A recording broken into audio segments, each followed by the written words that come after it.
Good morning. So most of you probably know that I was in New York last week.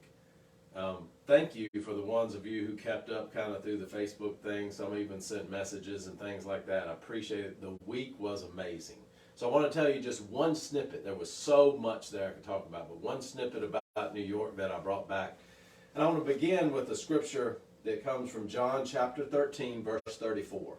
It's the verse that says, "A new commandment I give to you, that you love one another even as I have loved you, that you also love one another."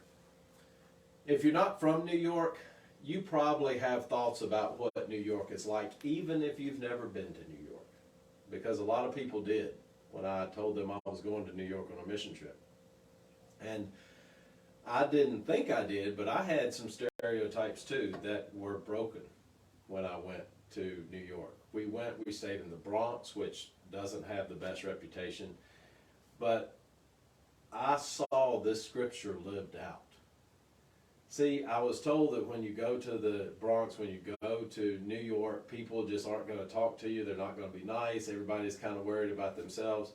I want to tell you, first morning that we were there and there for breakfast, we went out looking for something to eat.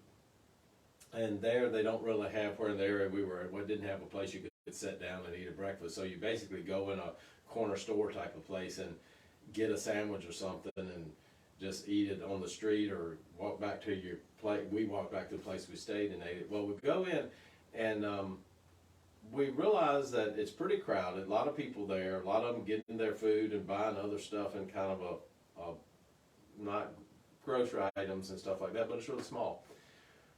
Well, the guy there seemed to know a lot of the people that seemed to be regulars. He interacted with us, was really kind to us, so we decided we were going to go back there the next day.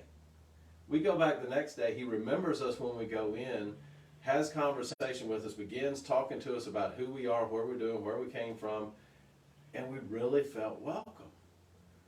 Well, that type of thing carried on the entire week, so much so that we continually went back to that same place, walking past two or three others to get to that place because of the relationship we had with Mike.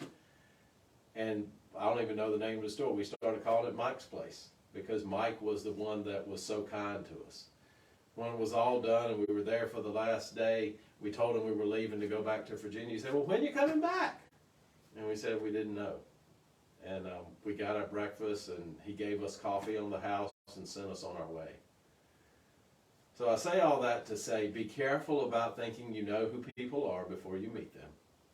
Be willing to love other people, and I want to do a better job at loving other people the way Mike did.